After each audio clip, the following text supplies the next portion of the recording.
삶을 아시니 그 평강이 나를 없습니다. 내 아버지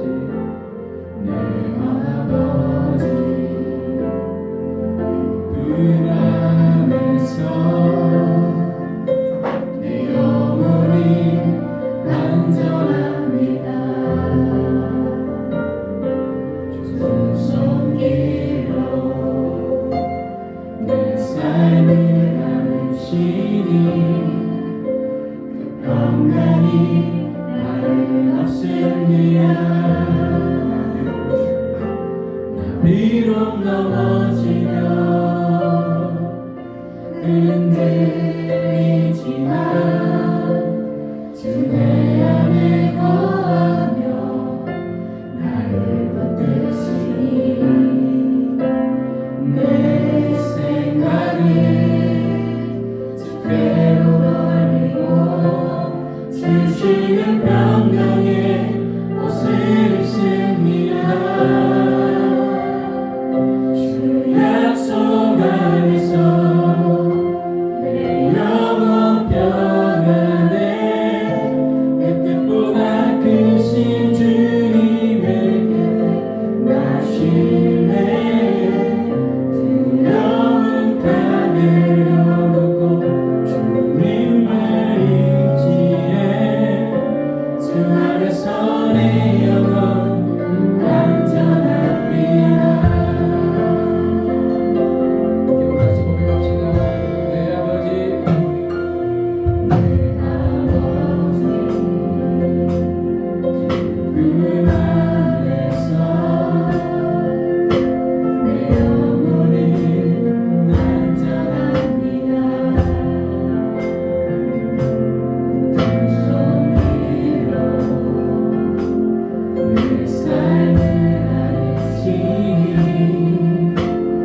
하시고 찬양받기에 합당하신 우리 주님을 우리 힘있게 박수치며 찬양하며 나아갑시다.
주님을 찬양하며 우리 뜨겁게 찬양하며 나갑시다.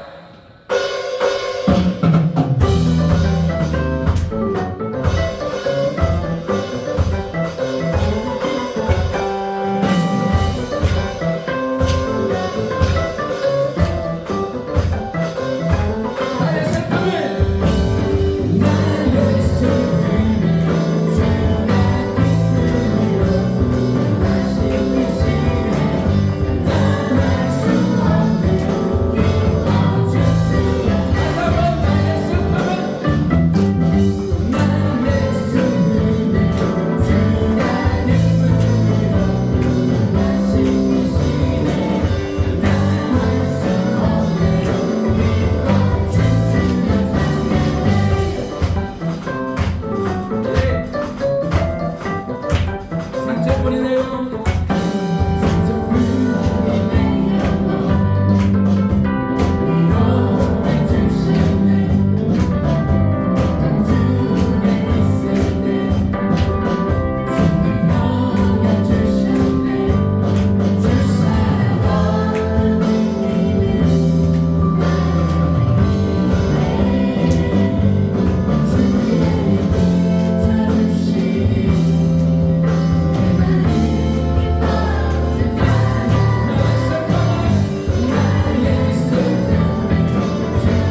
하나님 이 시간에 말씀을 들을 때도 주의 음성이 우리에게 들려지게 하옵소서. 말씀을 전하시는 목사님을 붙들어 주시고 성령의 능력이 목사님과 함께하여 주시옵소서. 감사하며 우리 예수님 이름으로 기도드렸습니다.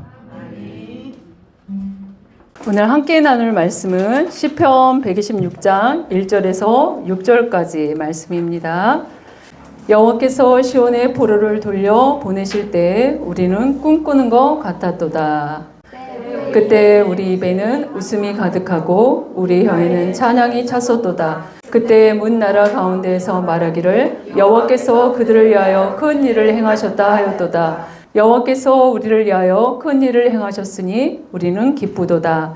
여호와여 우리의 포로를 남방 시내들 같이 돌려 보내소서. 눈물을 흘리며 씨를 뿌리는 자는 기쁨으로 거두리로다. 울며 씨를 뿌리러 나가는 자는 반드시 기쁨으로 그 곡식단을 가지고 돌아오리로다. 아멘.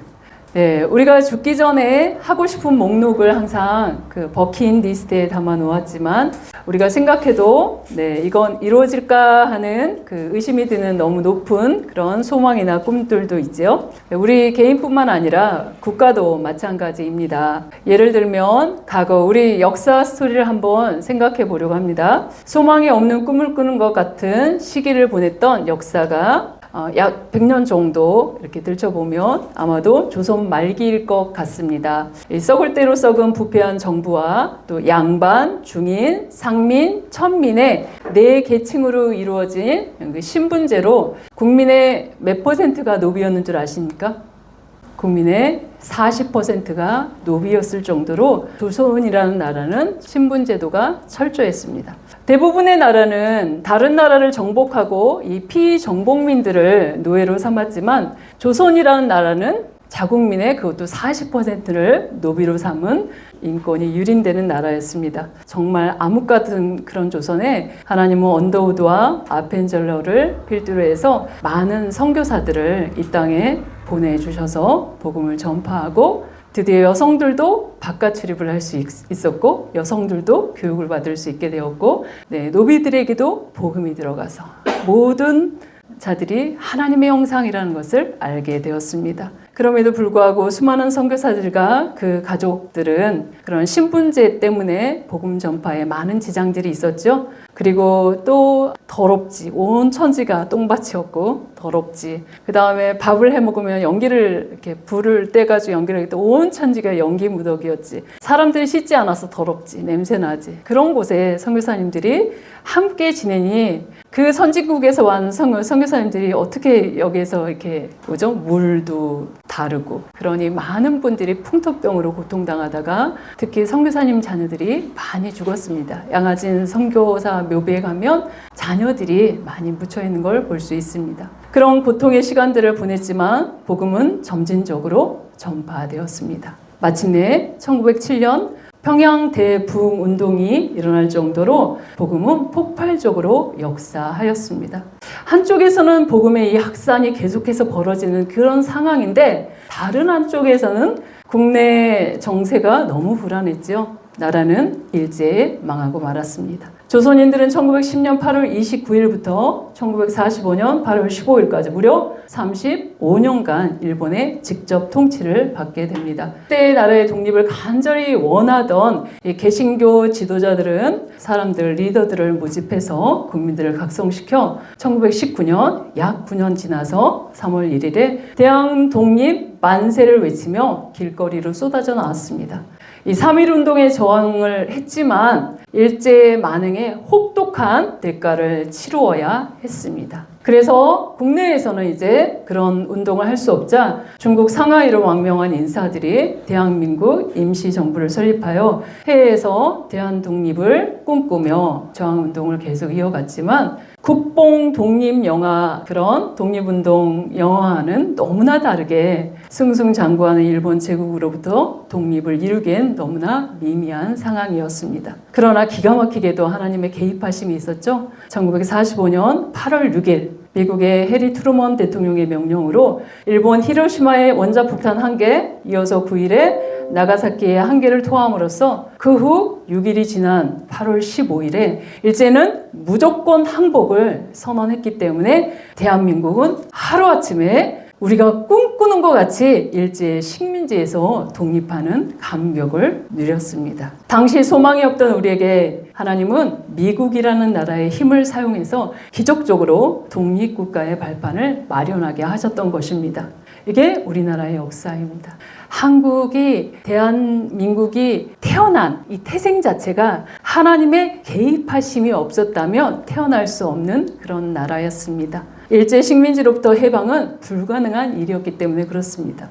이런 우리나라의 경험과 비슷한 경험을 가진 나라가 바로 이스라엘입니다. 우리가 읽었던 본문 시편 126장은 정말 이 하나님을 찬양하고 있는데, 시편 126장은 이스라엘 백성들이 시온산에 있는 이 예루살렘 성전으로 올라가면서 불렀던 그 성전에 올라가는 노래 중에 하나입니다. 120장부터 134장까지 총 15편의 노래가 있는데 그 중에서 7번째 시가 126장입니다. 바로 성전에 올라가는 노래의 중심축을 이루는 본문이 오늘 우리가 살펴볼 본문입니다. 하나님의 극적인 개입하심으로 바벨론 포로 생활에서 갑작스럽게 해방되어 본국으로 귀환하게 된 이 놀라운 사실에 대해서 노래하고 있고, 하지만 본국으로 귀환했지만 그럼에도 불구하고 여전히 열국의 지배 아래 있는 이 답답한 현실을 직면하고 있는 이 포로 후기 상황에서 다시 하나님의 개입하심을 간절히 바라면서 제3의 출애굽을 노래하는 그런 시가 이 126장입니다. 126장은 이 두 부분으로 이렇게 나눌 수 있는데요. 1절에서 3절까지는 과거 사건, 그 다음 4절에서 6절은 당시 시편 기자의 현재 상황을 반영한 노래라고 이렇게 생각하면서 우리가 살펴보면 되겠습니다. 우리 1절 한번 읽어볼까요? 여호와께서 시온의 포로를 돌려 보내실 때 우리는 꿈꾸는 것 같았도다. 꿈꾸는 것 같았도다 라고 얘기하는데 뭐 때문에요? 시온의 포로를 돌리실 때. 네, 역사적으로 이스라엘이 포로로 끌려간 사건이 있었지요. 하나님께 범죄하여 반역한 그들은 하나님께서 주전 586년에 당시 최강국 제국 바벨론에 의해서 멸망당하게 하시는데요. 1차, 2차, 3차에 걸쳐서 포로로 끌려가면서 완전히 망하게 되었습니다. 그 70년 동안 바벨론에서 강제 노동을 하면서 살아야 했는데 그들은 시편 137장 1절의 기록에 의하면 이렇게 이야기합니다. 같이 읽어봅시다. 우리가 바벨론의 여러 강변 거기에 앉아서 시온을 기억하며 울었도다. 바벨론 포로로 끌려간 상태에서 이방 나라 바벨론 강가에서 강제 노역을 하며 시키는 대로 흥이 나지 않는데 노래를 부려보라고 하는 그런 강제 노역 가운데 약속의 땅에서 살았을 때 예루살렘 성전에서 하나님을 예배한 그때 그 시간이 얼마나 큰 축복이었는지 회상하면서 가슴 시리도록 그리워하는 장면입니다. 그러면서 다시는 우상 숭배하지 않아야지, 다시는 하나님의 말씀에 불순종하면서 반역하지 말아야지 다짐하고 다짐하는, 그러면서 하나님을 향해서 울부짖었던 포로들의 노래입니다. 이렇게 한 세대가 가고 다음 세대가 와도 나라를 되찾을 기미가 전혀 없었습니다. 소망의 기미가 1도 없는 그러던 어느 날 시편 102장 13절의 말씀에 의하면 같이 읽어봅시다. 주께서 일어나사 시온을 긍휼히 여기시리니 지금은 그에게 은혜를 베푸실 때라. 정한 기한이 다가옴이니이다. 고난의 풀불에서 하나님께서 정결케 하셔서 그들의 모든 불순물을 제거하고 난 다음에 70년의 때가 참에 하나님께서 메대와 바사 연합군을 일으키셔서 바벨론을 멸망시키십니다. 이렇게 포로 기한 시대를 정리해 놓은 책이 에스라서이죠. 에스라서 1장 1절을 보면 바사 왕 고레스 원년에, 언제요? 바사는 페르시아입니다. 페르시아 고레스 원년에 여호와께서 예레미야의 입을 통하여 하신 말씀, 70년이 차면 고국으로 귀환할 거다. 예언의 그 말씀을 이루려고 바사왕 고레스의 마음을 감동시키사 그가 온 나라에 칙령을 내렸다라고 말씀하고 있습니다. 역사적으로 주전 538년에 페르시아의 고레스 왕에 의해 칙령이 공표됩니다. 그리고 그 다음에 그들이 1차 포로 귀환을 하게 되는데요. 정말 고레스의 마음을 감동시켜서 갑작스럽게 포로민에서 자유인이 되는 그런 상황인 거예요. 뜻밖의 해방을 받았기 때문에 우리가 꿈꾸는 것 같아도다 라고 이렇게 노래하는 내용입니다. 그리고 그냥 보내지 않고 빈손으로 보내지 않고 1장 4절에 보면 뭐라고 하냐면 같이 읽어볼까요? 그 남아있는 백성이 어느 곳에 머물러 살든지 그곳 사람들이 마땅히 은과 금과 그 밖의 물건과 짐승으로 도와주고 그 외에도 예루살렘을 세울 하나님의 성전을 위하여 예물을 기쁘게 드릴지니라. 성전을 세울 은과 금과 물건과 짐승들까지 주어서 고국으로 돌아가게끔 이렇게 은혜를 베풀어 주십니다. 그러니 이럴 기쁠 수밖에 없죠. 그러니 2절과 3절이 그런 찬양입니다. 같이 우리 기쁜 마음을 한번 읽어볼까요? 그때 우리의 입에는 웃음이 가득하고 우리의 혀는 찬양이 찼었도다. 그때 문나라 가운데서 말하기를 여호와께서 그들을 위하여 큰 일을 행하셨다 하였도다. 여호와께서 우리를 위하여 큰 일을 행하셨으니 우리는 기쁘도다. 우리가 꿈꾸는 것 같이 기쁘다라고 하면서 찬양하고 있습니다. 그 이듬해인 주전 538년에 수룹바벨과 예수와의 인도에 1차 포로 기한이 이루어진 것을 시작으로 2차 포로, 2차는 에스라 중심으로 또 3차는 느헤미야 중심으로 이 포로 기한이 3차에 걸쳐서 이루어집니다. 그때 그들의 입에는 웃음이 가득하고 혀에는 찬양이 차며 가득 찼다는 얘기거든요. 가득 차며 함성을 지르며 가득 찼다는 내용입니다. 하나님께서 베푸신 그 구원의 은혜에 감격하여 꿈을 꾸듯이 들뜬 마음으로 고향으로 돌아왔던 경험에 대해서 이야기하고 있습니다. 바로 고레스 배후의 만왕의 왕이신 하나님께서 역사하셔서 이 모든 일을 이루셨기 때문에 그때 문나라 가운데에서 말하기를 여호와께서 그들을 위하여 큰 일을 행하셨다라고 고백하고 있습니다. 그런데 당시 국제 정치 상황들을 살펴보면 고레스 왕은 애굽을 정복할 목적으로 그 발판을 마련하기 위해서 그 이스라엘 포로들을 고국으로 돌려보낸, 그래서 예루살렘을 재건하게 하였음을 알 수 있습니다. 하나님은 세상 왕의 그런 계책과 야망까지 활용하셔서 하나님의 놀라운 구원의 역사를 써내려가고 있는 것을 우리가 역사적으로 알 수 있습니다. 그러나 70년 동안 포로로서 강제 노동을 했던 이스라엘 포로민들 입장에서는 과거 이사야, 예레미야 선지자의 예언을 부모를 통해 전해드렸겠지요. 하지만 현실은 암담하고 하루 벌어 하루 사는 강제 노역을 하는 포로민들 입장에서는 대제국 바벨론을 향하여 쿠데타를 일으켜 독립국가를 만들 수는 없었습니다. 우리나라는 과거 일제 치하의 35년의 치욕적인 역사를 갖고 있는데 그 고통의 시절의 2배인 70년. 그러니 우리는 독립을 이루기 위해 현실적으로 어려웠던 건 주권도 잃어버리지, 모든 언어도 잃어버리지, 다 잃어버렸잖아요. 우리는 이 땅에서 잃어버렸는데 그들은 저 멀리 바벨론 땅에 이주해서 70년을 살았으니 이제 정체성은 다 잃어버린 거죠. 그런데 하나님께서 소망이 끊어진 그 상태에서 여호와께서 우리를 위하여 큰 일을 행하셨도다 라고 말하면서 진짜로 약속하신 대로 70년 만에 하나님의 예언이 실행되었습니다. 그러니 신실하신 하나님을 찬송할 수밖에 없는 거죠. 저와 여러분은 어떠신지요? 이루고 싶은 간절한 소망이 이루어졌던 기억이 있으신지요? 네, 있지요? 누구나 하나님과 이거는 하나님이 하셨어 라고 말할 수밖에 없는 그런 기억들이 있죠. 네, 과거에 하나님께서 우리나라를 극적으로 독립시켜 주셨던 것처럼 우리 개인의 삶에도 하나님의 개입하심으로 우리가 꿈꾸는 것 같아도다 라고 외쳐본 적이 자주 있어야 되죠. 너무 오래돼서 기억이 오래되면 하나님과의 관계가 소원해진 것입니다. 저도 과거를 추억해보면 여러 번의 꿈꾸는 것 같았던 기억이 있는데 최근의 일을 하나 언급한다면 4개월 전에 이 교회 우리 박 목사님을 만나서 함께 동역하게 된 거, 그리고 같이 교제하면서 비전을 나눴을 때 너무나 깜짝 놀랐어요. 제가 꿈꿨던 그 비전과 박 목사님이 생각하는 비전과 너무나 일치하는 거예요. 와, 전혀 모르는 사람이 어떻게 이렇게 하나님 절묘하게 그 비전에 합을 이룰 수 있을까? 정말 꿈꾸는 것 같았어요. 정말 귀한 동역자를 만났다. 제가 지인이 없겠어요? 수없이 많은 사람들과 이 비전을 공유하고 함께할 사람들을 모집했지만 한 사람도 나타나지 않았고, 또 하겠다고 자원한 사람은 여기를 나를 파송분해놓고 자기는 빠졌습니다. 네, 그럴 정도로 우리가 하나님의 사역을 하기 위해서는 같은 같은 비전과 같은 꿈을 가지고 나가는 것은 정말 하나님의 축복입니다. 그래서 정말 감격스럽게 이 교회를 함께 동역하고 기쁨으로 이렇게 보낼 수 있었습니다.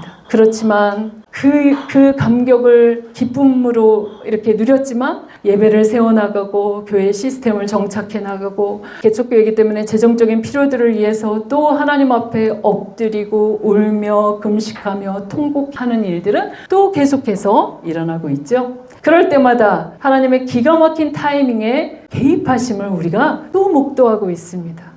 와, 하나님 여기까지 이렇게까지 섬세하게 우리를 살피십니까? 라고 고백할 수밖에 없어요. 그러면서 제가 최근에 한 4일 정도 이렇게 금식하면서 이제 보식을 마쳤는데요. 그때 하나님께서 제가 이렇게 섬기다가도 정말 나는 이런 거 못 섬기겠어 하면서 내가 능력이 얼마나 많은데 내가 이거 하고 있어야 돼 교회에서 이럴 때가 젊었을 때는 그렇게 생각하죠. 그러면서 자꾸 끼웃끼웃 하면서 이렇게 했던 시절들을 보냈습니다. 그런데 하나님께서 저의 가결을 쫙 보여주면서 너 정아야 강제 노역은 끝났다 이렇게 말씀하시는 것처럼 슥 스쳐가는 거예요. 그게 무슨 말이지? 정말 제가 여기 오기 전까지 4월달까지는 직장생활을 하면서 강제 노역을 했거든요. 정말 다니고 싶지 않았는데 네, 제가 또 세무회계 전공을 해가지고 그런 분야에 또 이렇게 어플라이를 하면 또 취업이 잘 돼가지고 또 강제 노역을 하고 있었는데 일을 하고 나면 하루 종일 노는 거예요. 별로 할 게 없어서. 왜냐면 손이 빠르니까 금방금방 전산으로 해버리고 하면 하루 종일 할 게 없는데 그렇다고 책을 볼 거예요. 책을 펴놓고 볼 수도 없지. 설교 준비를 할 수도 없지. 찬양을 틀 수도 없지. 그냥 주구장창 거기에 앉아서 있어야 되는 거야. 그러니 얼마나 강제 노역이에요, 그게. 정말 재미없다. 이 생활 정말 하고 싶지 않다. 그런데 또 필요를 위해서는 또 그것을 해야 되고.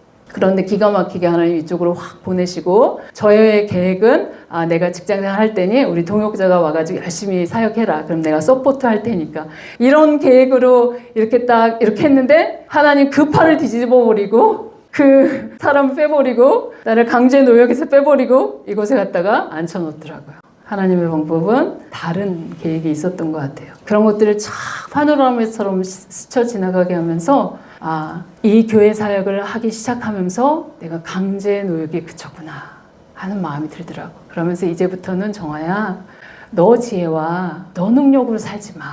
이제 내가 너를 책임질게 하는 그런 마음으로 쓱 파노라마처럼 과거가 지나갔습니다. 이와 같이 하나님의 개입하심으로 바벨론 포로민들이 꿈꾸듯이 고향 땅으로 돌아왔지만 당시에 예루살렘의 경제적, 정치적 현실은 너무나도 암담했습니다. 꿈에도 그리던 고향으로 돌아왔지만 그들을 기다리고 있었던 무너져 내린 그 성벽과 불타버린 예루살렘 그리고 파괴된 성전이 있었습니다. 기본적인 생활 자체가 불가능한 황폐한 곳이었습니다. 바벨론 땅에서는 포로로 살았지만 그래도 70년 세월 속에서 어느 정도 정착된 생활을 할 수 있었는데 그렇게도 그리던 고향으로 돌아왔지만 그들에게 남겨진 숙제는 처음부터 다시 시작해야 한다는 것이었습니다. 게다가 주위에는 적대적인 세력들이 있었기 때문에 예루살렘을 재건하고 무너진 성전을 바로 세우는 일은 대단한 인내와 대적자들을 또 이기고 또 페르시아에 가짜뉴스를 흘리는 그 사람들 때문에 페르시아 왕을 설득해야 하는 그 협상과 이 도시 재건에 필요한 부족한 재정을 모으고 준비해야 하는 일은 결코 녹록지 않은 일이었습니다. 이런 암담한 현실 가운데 시인은 126장 4절에 의하면 여호와여 우리의 포로를 남방 시내들같이 돌려보내소서라고 간구하고 있습니다. 여기서 나오는 남방 시내들같이 돌려보내라는 게 무슨 뜻일까요? 남방은 네게부 지역입니다. 그런데 건기 때는 이 와디 건천이 말라서 사람이 다닐 수 있지만 우기 때가 되면 갑작스럽게 물이 불어나서 와장창창 물이 쏟아져 흘러내려가기 때문에 전체를 쓸어버리는 순식간에 물이 밀려오기 때문에 거기에서 야영을 하던 사람, 모래바닥이 편편하니까 야영을 하던 사람이 갑자기 밤에 이렇게 비가 와거나 하면 순식간에 갇혀서 많은 사람들이 죽어나가는 그런 뉴스들이 이스라엘 뉴스에 회자됩니다. 이런 것처럼 비가 오지 않은 건기에는 이곳은 넓은 와디의 물이었고 모래로 된 바닥이기 때문에 야영하기 좋은 곳이지만 비가 내리면 갑작스럽게 물이 내려서 홍수처럼 쓸어버리듯이 여호와여 우리의 포로를 남방 시내지같이 돌려보내소서 하면 지금은 메마르고 암담한 현실같이 보이지만 남방 시내같이 비가 내리면 물이 무서운 속도로 다 쓸고 내려가는 것처럼 아주 하나님 빠르고 아주 정확하게 개입하셔서 온전하게 회복시켜 주시옵소서라고 간구하는 모습입니다. 그렇게 기도하면서 또 본문은 그렇게 기도하는 자들이 해야 할 일에 대해서 현재 해야 할 일에 대해서 이렇게 말하고 있는데 5절 6절입니다. 눈물을 흘리며 씨를 뿌리는 자는 기쁨으로 거두리로다. 울며 씨를 뿌리러 나가는 자는 반드시 기쁨으로 그 곡식단을 가지고 돌아오리로다 라고 노래합니다. 네게부 땅은 브엘세바 들판이 비록 비가 내리지 않아서 건기에 메마른 광야 같지만 땅이 기름져서 비만 내리면 풍요로운 농지가 됩니다. 그래서 이삭이 이 땅에서 그 해에 100배의 결실을 거뒀더라라는 땅입니다. 이러한 땅에 하나님이 비만 내려주시면 100배의 결실을 걷는 그런 땅이기 때문에 소망을 품고 씨를 뿌리는 상황에서 전혀 비가 올 것 같지 않은 상황 같지만 미래에 대해 아무런 보장이 없는 너희들의 가는 길 같지만 희망이 없어 보이는 상황 같지만 하나님이 개입하시면 하루하루 눈물로 믿음의 씨앗을 뿌렸던 건 결실할 것이다. 어떻게요? 반드시 라고 하나님 말씀하십니다. 이런 모습은 우리의 모습과도 같습니다. 우리 믿음의 여정을 걸어갈 때 당장 눈에 보이지 않는 이 개척교회 섬기는 거 눈에 보입니까? 눈물로 씨를 뿌리고 우리 박 목사 이곳에서 한 2년간 눈물로 씨를 뿌리고 그래 왔잖아요. 하지만 하나님은 그 눈물의 씨, 또 우리 가족들이 흘린 그 눈물의 씨를 반드시 결실할 날을 하나님이 보장해 놓으셨습니다. 그러니 기뻐하고 소망중에 그렇게 인내하시기를 주의 이름으로 권면드립니다. 그런데 그때 가장 좋은 씨를 뿌릴 때 가장 좋은 씨를 뿌려라, 가장 좋은 종자를 뿌려라 라고 말씀하세요.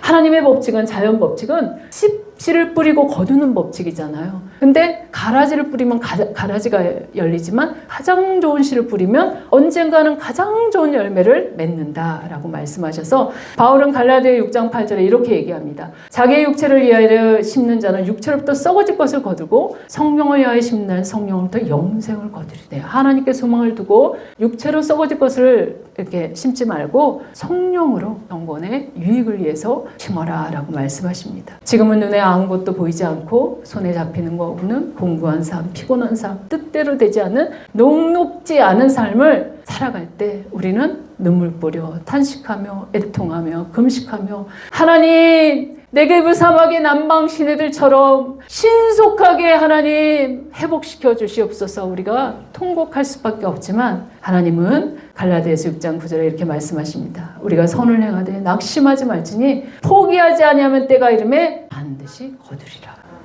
그래서 우리가 애통하며 힘들고 이렇게 씨를 뿌리지만 뭐 하라고요? 낙심하지 말아라. 포기하지 말아라 라고 말씀하십니다. 저와 여러분 그동안 포기하고 싶을 때가 얼마나 한두 번이 아니었죠? 다 던져버리고 싶은 게 한두 번이 아니었죠? 왜 하나님 나냐고요? 왜 나냐고요? 저번에 수많은 사람들이 있는데 왜 나를 핀셋으로 꽂아서 여기다 갖다 처박아 놓으십니까? 막 이러면서 왜 나냐고요? 이렇게 부르짖었던 그런 분들이 있죠? 목회자뿐만 아닙니다. 사업가도 마찬가지입니다. 비즈니스 할 때 신규 거래처에 오더가 들어오는 걸 정말 그것을 간절히 영업하지만 이익이 좀 많이 나서 결제가 원활하게 현금 흐름이 좀 탄탄한 기업으로 만들고 싶지만 결코 경제 상황이 녹록지 않지요. 지금은 우리나라에 사업하기 참 힘든 상황입니다. 미국과의 관세장벽, 또 노란봉투법 때문에 겹악재가 걸려서 노조들이 줄파업으로 도저히 국내에서 기업하기 힘들어서 아우성입니다. 해외로 이전을 고려하는 기업들이 굉장히 많이 많아지고 있고 건설 현장에서는 사망사고가 나면 중대재해처벌법으로 경영자가 형사처벌을 받게 그런 악법들을 지금 발의했기 때문에 두려워서 건설 현장이 한 건의 사망사고가 나면 그러면 수없이 많은 그 밑에 있는 재하청 업자들이 고통당하는 그런 상황이 녹록지 않은 이런 살아오는 판을 걷고 있지만 그럼에도 불구하고 울며 씨를 뿌리듯이 한 사람 한 사람 영업해가며 겸손하게 섬김의 자세로 섬길 때 언젠가는 기쁨의 달을 거둔다라고 말씀하셨습니다. 교회도 전도지 뿌리고 만나는 모든 사람들을 교회 소개해도 이 개척교회 방문하는 사람 별로 없죠. 교회 문턱을 넘지 못하는 사람들을 향해서 마음이 타들어갈 때 하나님 눈물로 씨를 뿌리는 그 모든 우리의 족족들을 하나님은 기억하십니다. 공부하는 학생들도 마찬가지입니다. 공부는 엉덩이로 하는 거지 머리로 하는 것이 아니죠. 끊임없이 울며 씨를 뿌리며 그렇게 좋은 씨를 뿌릴 때 좋은 열매를 거둬 나갑니다. 저 여러분 울며 씨를 뿌리는 현재의 상황 녹록지 않지요? 뭐라고요? 같이 한번 읽어봅시다. 낙심? NO. 포기? NO. 꿈꾸는 것 같은 기쁨의 날은 반드시 도래합니다. 아멘. 그럼 축복을 저와 여러분 모두 받기를 주의 이름으로 축원합니다. 아멘.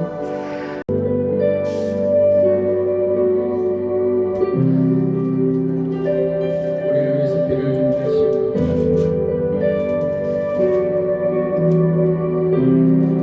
말씀의 삶에 구름을 일으키시고 비를 내리실 줄 믿습니다. 함께 우리 찬양을 드립시다. 우리 주는 위대하며 우리 주는 위대하며 능력이 많으시도다. 그의 지혜 무궁하며 인자는 영원하도다. 상한 자를 고치시며 상한 자를 고치시며 상처를 싸매시며 상처를 싸매시도다. 별들의 수를 세시며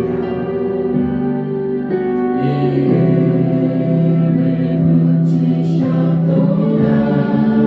비가 구름으로 그가 구름으로 하늘을 덮으시며 땅을 위하여 비 준비하시니 예루살렘아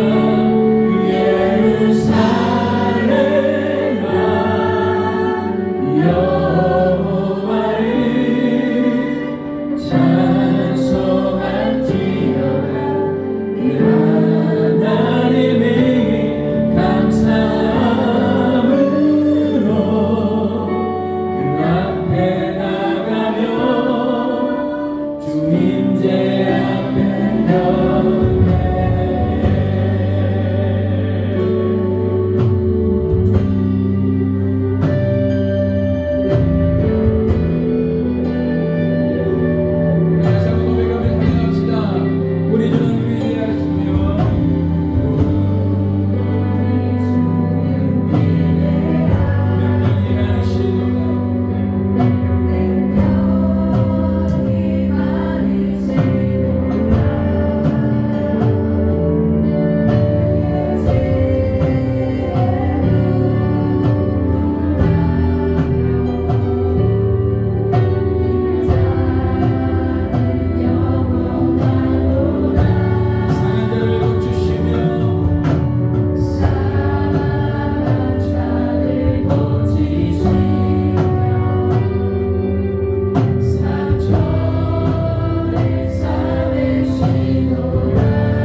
땅에 거룩한 개혁을 일게 하옵소서.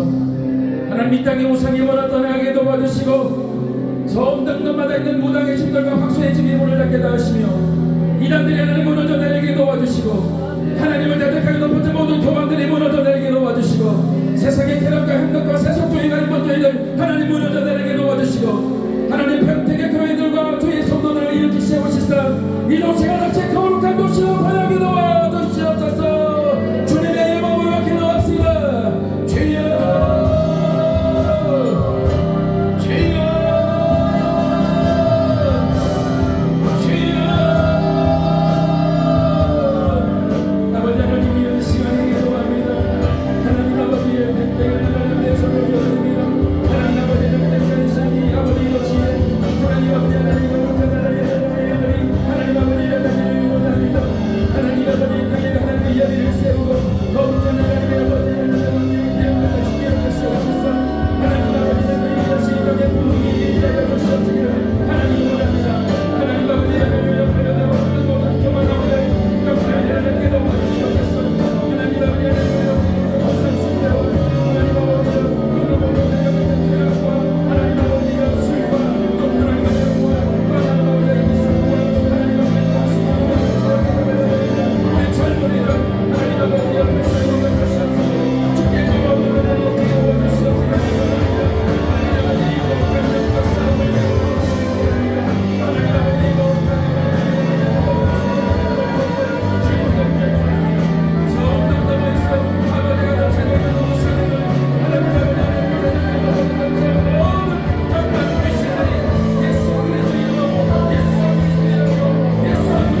꿈꾸는 같은 날들을 우리에게 펼쳐주실 하나님을 기대하며 나아갈 수 있는 은혜를 주심을 감사합니다.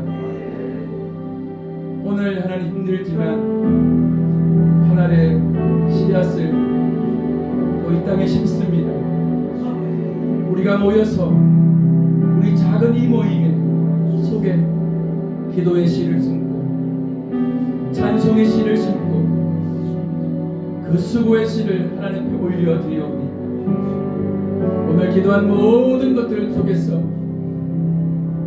열매가 되어 기쁨으로 거두는 날들이 오게 하옵소서. 함께한 우리 성도들, 우리 청년들, 학생들을 복을 주시고 저들 가운데에 거룩한 하나님의 은혜가 넘치게 하옵소서.